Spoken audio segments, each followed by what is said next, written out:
Hello students and friends, पिछले video में आपको याद हो कंट्रोल सिस्टम में हमने ट्रांजिएंट एनालिसिस की प्रॉब्लम की मैंने कहा था 4-5 एक सीरीज हम स्टार्ट करेंगे जो पॉलिटेक्निक स्टूडेंट्स के लिए, इंजीनियरिंग स्टूडेंट्स के लिए और कंपटीशन के लिए, किसी भी तरह के एग्जाम्स के लिए कंट्रोल सिस्टम पढ़ने वाले स्टूडेंट्स, चाहे वो पॉलिटेक्निक इंजीनियरिंग, सबको फायदा हो।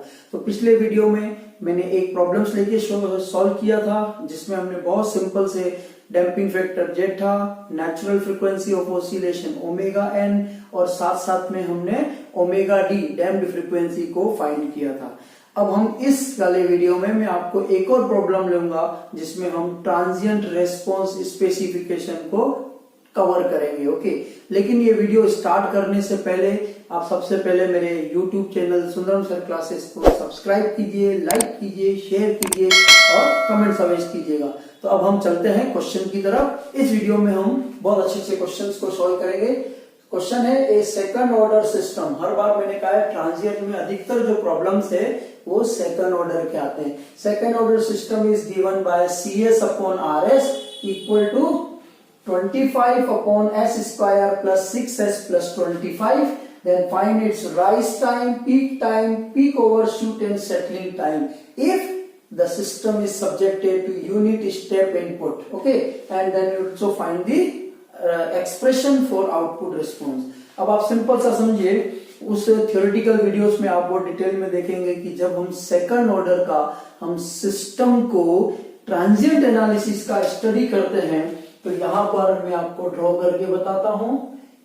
ये आपका यूनिट स्टेप था और ये कंप्लीट आपका ट्रांजिएंट एनालिसिस था जिसमें ये पूरा पोर्शन आपका ट्रांजिएंट था, याद आ रहा है सबको। और ये आपका स्टडी स्टेट था, स्टडी स्टेट सिस्टम एनालिसिस था। इसमें इस टाइम को याद कीजिए राइज टाइम कहा था, इस टाइम को हमने पीक टाइम कहा था और इस टाइम को हमने सेटलिंग टाइम कहा था। और ये जो आपका था ये परसेंटेज MP यानी कि परसेंटेज मैक्सिमम ओवरशूट था। तो इस डायग्राम से आपको समझ में आ गया कि इसमें हमें ट्रांजिएंट एनालिसिस के टॉपिक को कवर करना है। ठीक, तो आप सबके ये जो फॉर्मूले डेरिवेशन थे वो सब मैंने आपको अपने थियोरेटिकल वीडियो में किए हैं।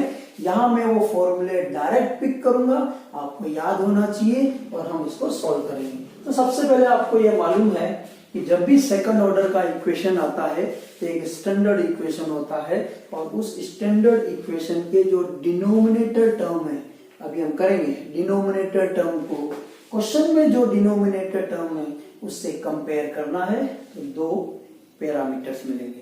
पहला पैरामीटर होगा natural frequency of oscillation omega n, दूसरा डैम्पिंग फैक्टर मिलेगा J का। तो कैसे मिलते हैं, हम सॉल्यूशन स्टार्ट करते हैं।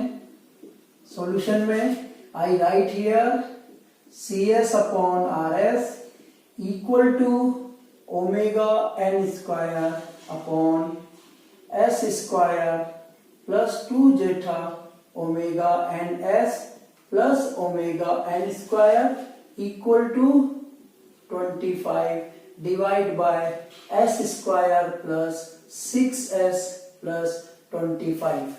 मैंने आपको बार बार कहा था जब भी हम कंपैरिजन करेंगे तो जो डिनोमिनेटर इक्वेशन है उसको डिनोमिनेटर इक्वेशन से करेंगे जिसमें ओमेगा n स्क्वायर 25 से कंपेयर होगा और ये जो सेकंड S की टर्म से वो इस S की टर्म से हम कंपेयर करेंगे। तो कंपेयर करने पर ओमेगा n स्क्वायर की वैल्यू 25 है, तो यहां से आप ओमेगा n अंडर रूट इधर आएगा तो 5 हो जाएगा। तो omega n is equal to 5 radian पर सेकंड। बहुत सिंपल सा डिनोमिनेटर टर्म के सेकंड ऑर्डर की इक्वेशन की स्टैंडर्ड इक्वेशन को जो क्वेश्चन में सेकंड ऑर्डर का गिवन है, बट इन सब में एक चीज ध्यान रखिएगा, ये वर्ड होना जरूरी है कि if system is subjected to unit step input.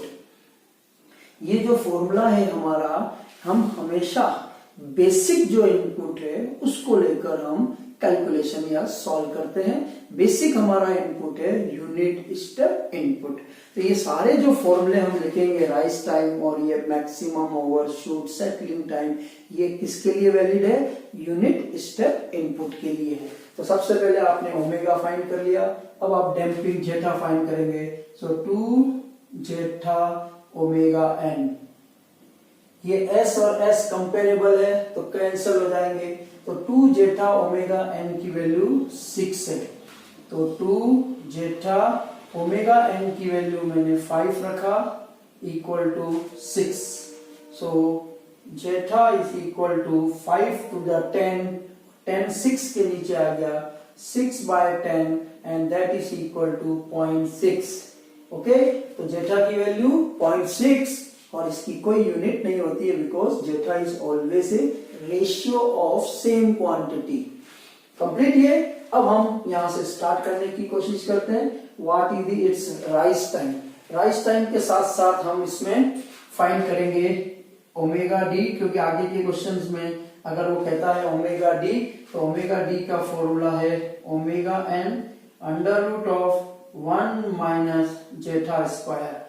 Omega n की वैल्यू 5 है और under root of 1 minus zeta यानी 0.6 और 0.6 का स्क्वायर करेंगे तो आपका जो ओमेगा डी की वैल्यू आएगी, इसको आपको कैलकुलेटर से सॉल्व करना है, तो इसकी वैल्यू आ जाएगी 4 रेडियन पर second.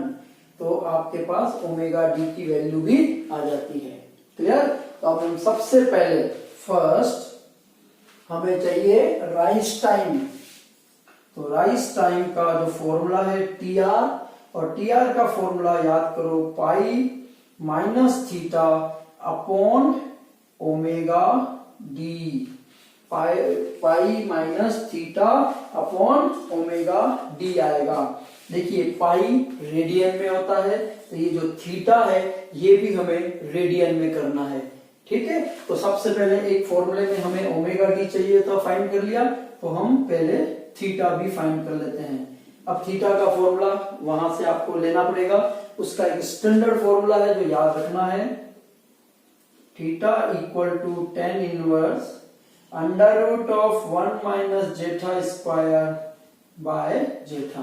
So we write here tan inverse 1 minus 0.6 का whole square divide by zeta and zeta is equal to 0.6। इस पूरे को बेटा आपको कैलकुलेटर से सॉल्व करना है, तो जो आंसर आएगा वो याद रखिएगा रेडियन में आना चाहिए, रेडियन में होगा। और रेडियन में इसको सॉल्व किया तो मैं आपको डायरेक्ट लिख रहा हूं, आपको कैलकुलेटर में सॉल्व करना है। ये आपका 0.9272 थीटा डिग्री में नहीं आएगा, मैं खुद ही गलती कर रहा हूं, रेडियन में आएगा। क्लियर? ये सब पैरामीटर्स आपके पास फाइंड हो गए हैं बेटा। तो सबसे पहले हम राइज टाइम की बात कर लेते हैं। Rise time T R equal to pi minus theta upon omega D. Pi की वैल्यू 3.142, थीटा की वैल्यू रेडियन में 0.9272। आप पहले इसको सॉल्व करोगे तो थीटा में आएगा, और थीटा को आप कैलकुलेटर की हेल्प से रेडियन में कन्वर्ट कर लीजिएगा, तो ये आ जाएगा आपका रेडियन में। तो राइज टाइम में ये दोनों वैल्यू सब्स्टिट्यूट की, divide by omega D is equal to 4। और इस पूरे को जब आप सॉल्व करोगे तो राइज टाइम आपका 0.5535 सेकंड आपके पास वैल्यूज आ जाएगी। क्लियर है? तो ये हमारा पहला पार्ट कंप्लीट हो गया। अब हम सेकंड पार्ट लेते हैं, ये complete. Second part is peak time. Second is peak time. Peak time को हम टीपी से लिखते हैं, और टीपी का formula pi upon omega D है। क्या है? पाई अपॉन ओमेगा डी है।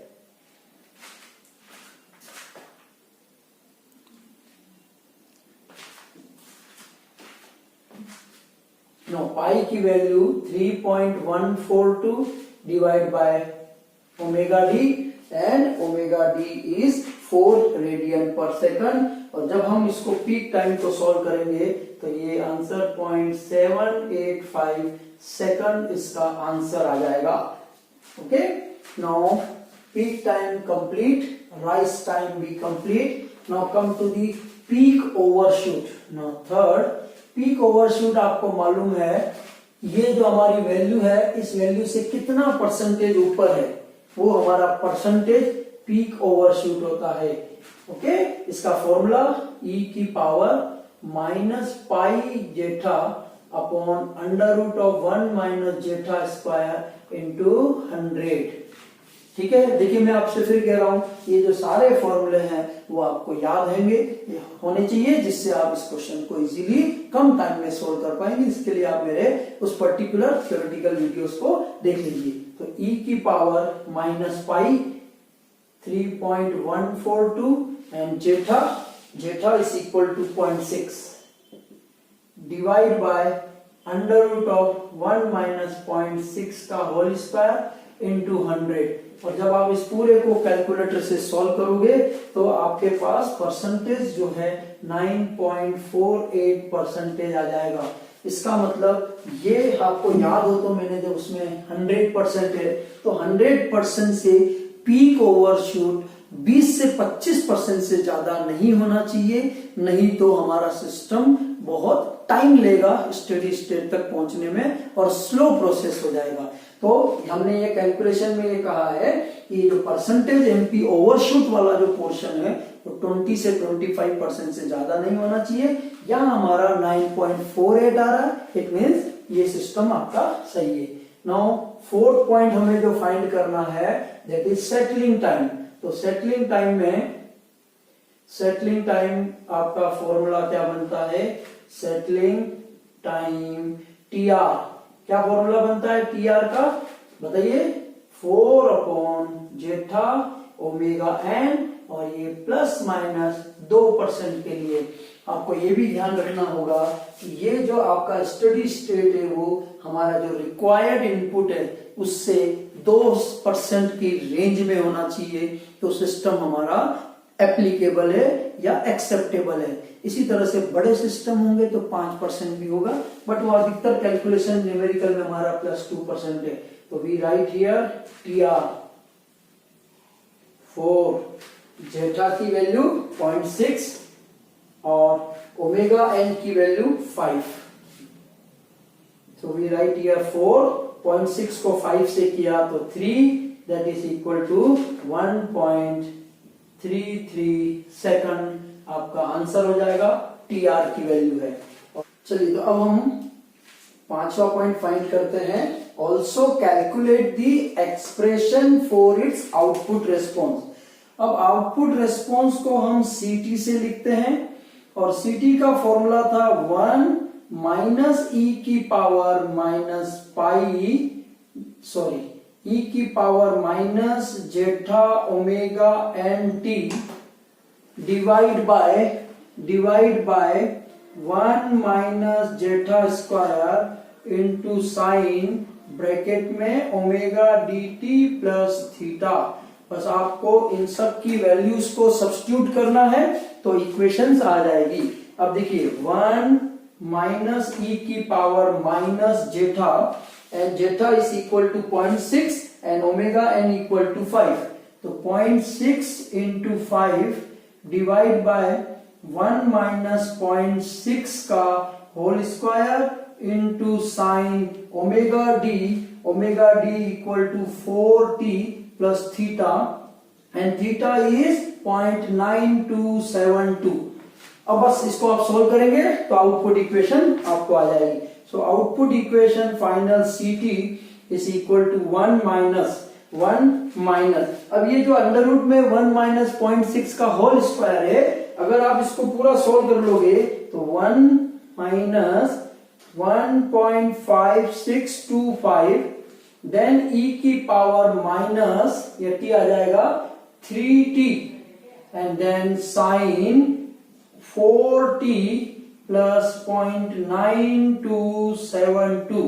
This is the final output equation which we required in the question. Okay, and now this is the final answer, this is the time response, sorry rise time हो गया, या मैंने mistake कर दिया था। यहां पर आप देखिए ये हमारा सेटलिंग टाइम है टीएस, ये हमारा सेटलिंग टाइम है टीएस, और इसके साथ साथ हम परसेंटेज एमपी 9.48, हमारा पीक टाइम 0.785, इधर देखिए हमारा जो राइज टाइम था 0.5535 था। हमें ये 5 वैल्यूज फाइंड करनी थी, और इन सब वैल्यूज के लिए ये सारे पैरामीटर रिक्वायर्ड थे जो हमने सबसे पहले फाइंड कर लिया। तो आप इस वीडियो में हमने इस क्वेश्चन में ट्रांजिएंट रेस्पॉन्स स्पेसिफिकेशन के जो सारे पैरामीटर थे, कौन से time, rise time, peak overshoot in percentage, then settling time, and finally output equations. Okay, ये इस क्वेश्चन से आपके बहुत सारे फंडामेंटल्स कॉन्सेप्ट क्लियर हुए होंगे जो बहुत सारे कंपटीशन में आएगा। ये सारा क्वेश्चन कंप्लीट फुल मार्क्स का है। कंपटीशन के अगर आप पॉइंट ऑफ व्यू से देखेंगे तो इसमें से ये क्वेश्चन होगा और उसमें से कोई एक वैल्यू फाइंड करना होगा, 4 ऑप्शन होंगे, उनकी वैल्यूज आप करेंगे। तो इसकी बहुत प्रैक्टिस कीजिए, ठीक, ओके। अब हम इस वीडियो में इस क्वेश्चन के साथ फिनिश कर रहे हैं। नेक्स्ट वीडियो में ट्रांजिएंट एनालिसिस के हम कुछ और नए क्वेश्चन के साथ फिर मिलेंगे। तब तक के लिए all the best, thank you.